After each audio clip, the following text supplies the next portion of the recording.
ang issue ay nanunog daw ng speaker. Tapos itong channel 2 ang may problema. Okay, pakita ko na lang sa inyo Ito siya. Okay, wala siyang bias Okay, walang bias. Dito, meron. Okay, meron siya Good daw dito sa may channel 1. Yung channel 2 daw yung nanununog. Kakatapos ko lang gumawa ng Joseon Earth na 1.5. Ngayon, ito naman, category 6.0 MK2. Yan, sa totoo lang guys, sa previous years natin or nakarang taon, dami kong ginawang ganito, yung category. Ang pinaka-issue ng category na to, nanununog ng speaker. Okay? Nanununog ng speaker to. Once nanununog ng speaker yan, nag-DC out, tapos yung relay niya is nakakontak na siya. Okay? Ngayon, ganoon din yung issue nito. Ngayon, by the way, shoutout pala sa may-ari nito na pinagkatiwalaan tayo na gawin yung unit nila. Taga-Tatalon, Quezon City yata to Okay? Ngayon nga, ang issue ay nanunog daw ng speaker. Tapos, itong channel 2 ang may problema. Okay? Pakita ko na lang sa inyo Tapos yung isang fan, meron ako napansin, basag yung kwan niya. Basag yung isang fan, kaya ayaw umikot Okay? Yan, basag. Ngayon, ano muna natin? Kanyan. Maingay. Kwan. Kailangan dikitan to. Kanyan, matatadtad, mapuputol. Ngayon, sukatan natin ng biasing para malaman natin kung talagang channel 2 may problema. Okay? Ngayon, on natin ulit. Supply nito is 141. 141. Ngayon, ito siya. Okay, wala siyang bias Okay, walang bias. Dito, meron. Okay, meron siya Good daw dito sa may channel 1. Yung channel 2 daw yung nanununog. Kinalas ko na yung board ng channel 2. Okay, mukhang marami na balda dito. Although itong mga nangingitim na to, tingin ko buo pa yan. Dito lang. Mamaya, double check na lang natin mamaya yan. Focus muna tayo dito na side. Okay? Ngayon, siyempre, first thing to do ay fuse. Okay? Okay, open ito. Open, tapos ito. Okay, buo. Ayan, buo yung isa. Sira yung isa or open yung isa. Ito pa, nasunog to. Ito parang 22K yata to. Namaya, palitan na lang yan. Tapos, dito, pangalawa is fast recovery diode. Okay, shorted. Okay, may shorted dito. Maaring may short dito. Ngayon dito, ito naman na side. Mga parehas. Mga parehas may sira. Okay. Hindi lang siya shorted pero dapat hindi papalo ng todo to Mayroong sira yan pag ganyan. Okay. Tapos anong step na gagawin natin ulit? Dito. Natin ito sa may drive nya. Okay, mukhang buo naman. Dito. Ito shorted dito. Okay, may shorted dito. Yun yung pumapalo siguro dito kanina. Okay. Ngayon, ang gagawin natin dito ay siyempre, iangat lang ito. Iangat lang itong mga bloke na to. Yan, ma-check na to yung output natin pa isa-isa. Pero, nakalimutan natin. MOSFET pala. Nakalimutan natin, may check yung MOSFET. Okay, shorted Okay, short siya. Tapos dito, 59N30 yan. Short. Bakit dalawa lang yung diode nito, no? Yung iba, marami. 4 yung ibang diode dito, 2 lang. Okay. Short, sira yung mga sira yung mga sira yung mga MOSFET. Ano kaya ginamit dito? 70N70 kaya ito. Okay. Kalasin natin. Sira. Nakalas ko na yung mga dapat kalasin. Bali, pasensya na, medyo binibilisan ko lang yung video natin kasi yun rin naman ang patununguhan nun Dito na side is isa lang yung output na nasira. Okay, dito lang Ito may X Tapos dito sa kabila, wala siyang output na nasira. Maring wala Pero dito, short yung drive niya. 150.33 ata yan. 150.32. Okay, dito. Dito is good. Okay, dito ay isa oh. Ito siya, ito to. Sana ba yung kanina? Magkakamukha lang yung MOSFET tsaka kwan. Ito. 0281. Ito, 0281. Yan, ito siya. Short yan ha. Sabihin nyo good. Teka lang ha. Tago, i-tester natin. Okay, so, kwanto sira? Pansinin nyo. Yan oh. Okay. Shorted. Tapos, lahat ng MOSFET, sira. Matik, sira talaga. Baka sabihin nyo hindi naman sira, tinanggal ko lang. Sira ang short niya, no? Short. Lapit natin, tester natin para mas makita. Okay, short siya. Okay, tapos dito, shorted. Okay, shorted. Ito, shorted. Okay, dito, output, shorted. Yung isang drive buo, yung isa is sira. Ito siya, ito yung isang sira, oh. Okay. O, yan. Ngayon, tingnan nyo yung mangyari sa may diode. Okay, wala na siya, hindi siya pumalo. Tapos dito, halos wala na, oh. Pero double check ko pa rin yung output dyan. Baka mamaya na-open lang. Okay. Ngayon, ibabalik ko yung mga bloke muna. Tapos, palitan ko tong mga MOSFET. Okay, sana may MOSFET pa ako. Dito na ng pagre-repair natin dito sa may category 6.0 MK2. Ito. Pinalitan ko na ng, alin ba yun? Pinalitan ko kagabi.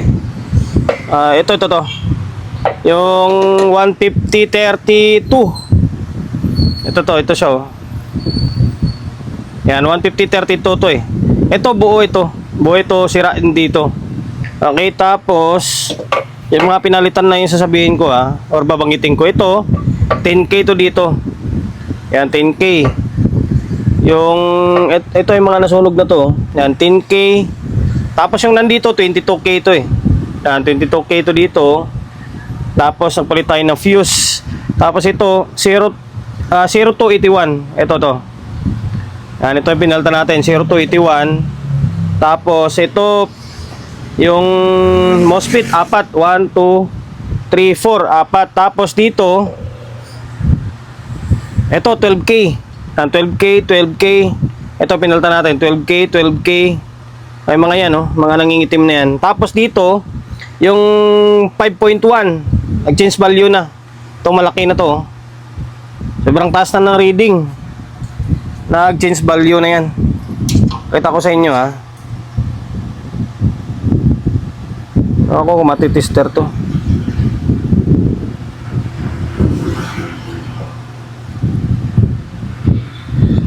Ay, reading nyo. Wala eh. Hirap. Basta nag-change value na.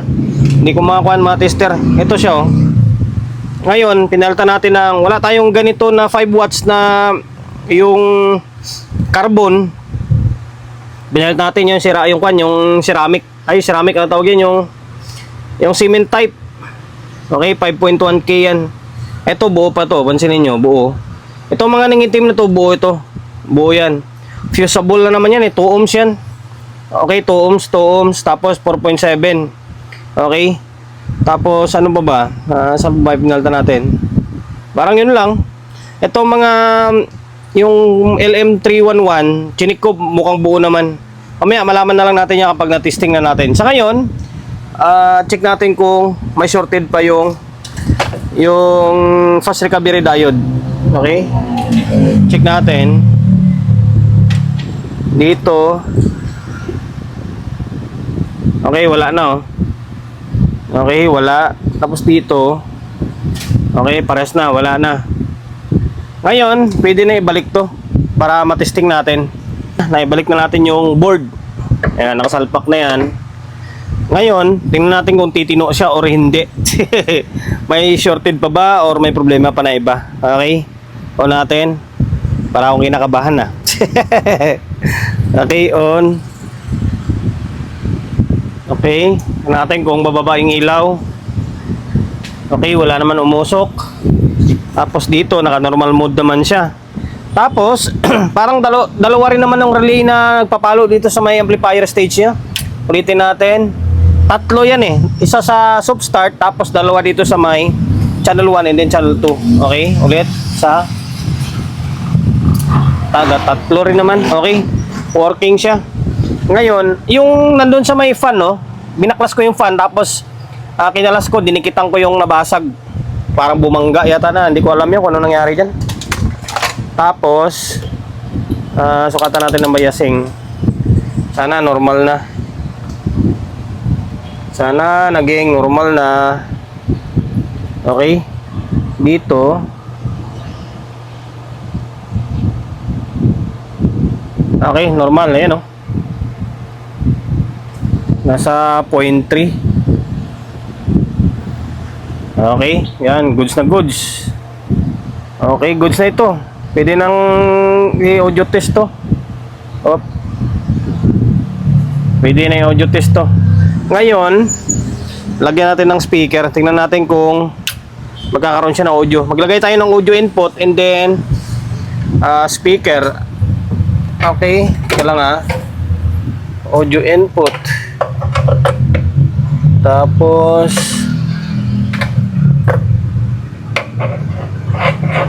input. Tingnan natin kung naka bridge ba to or kailangan baba ko man switch Okay, naka parallel pala kanina. Okay, parallel lang natin. Naka parallel kanina siya ngayon. Speaker. Ito isang speaker natin. Ito yung lagay natin sa channel 1. Medyo mahina yung tunog ditong speaker na to Ngayon, channel 2. Matigas. Baka may problema dito sa may sa may speak on. Hindi kaya nagkadikit to. Tigas Oh, grabe. Ayun, lock natin. Parang matigas. Hindi kaya nagka-problema sa speak on yan. O baka mamaya nalusaw yung speak on. Bakit nangyari? Tigas. Ngayon, switch on. Isa, dalawa, tatlo. Okay. Ayun, laptop natin. Play natin to. Channel 1. Okay.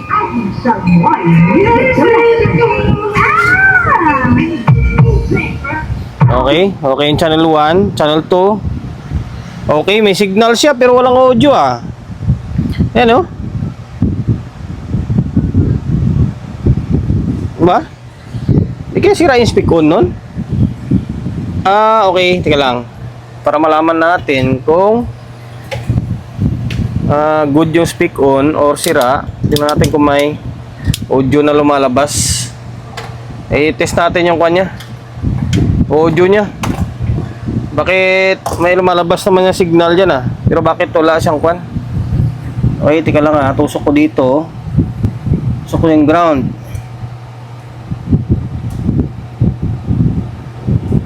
Okay. Ngayon, volume natin. Para malaman natin kung may lumalabas na audio or wala. Diba?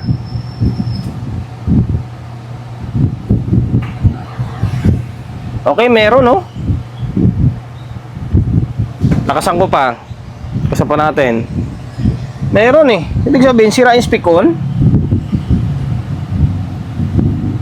Meron Okay, ibig sabihin may audio yan. Sira pala yung speak on. Hindi ko alam kung nalusaw yung speak on na yan dahil sa nasunog yung speaker or sadyang sira talaga yung speak on kaya nasira dito. Daki yung dahilan. Okay, palitan ko na yung speak on. Ang bira na yan. Nagpalit na ako ng speak on. Yan to, pinunit ko na lang. Ang hirap niyang tanggalin Sira talaga ito. Sobrang tigas niya. Ayan, ngayon, pinalitan na natin yun. Hindi ko lang pinakita. Okay, on natin. Laptop natin. Ayan, gumagana siya. Okay. Ngayon. Naka-pause. Okay. Alinis ng bulb natin Channel 1. Channel 2. Meron na siya Okay.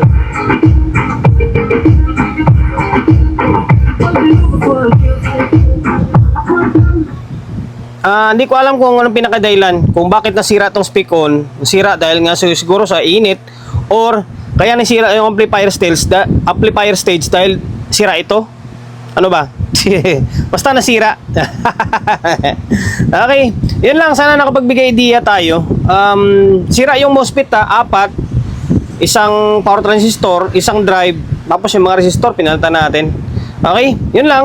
Hanggang dito na lang. And then dahil lumabot ka sa part ng video natin na ito, at kung hindi ka pa nakapag-subscribe, paki-subscribe ng YouTube channel natin na. Pindutin mo yung bell button sa gilid, select mo yung all. Ayan, kapag napindot mo na yan, manonotified ka kapag meron tayong bagong upload na video. Nag-upload tayo ng video isang beses, dalawang beses kada araw. Okay? God bless and then peace atin lahat.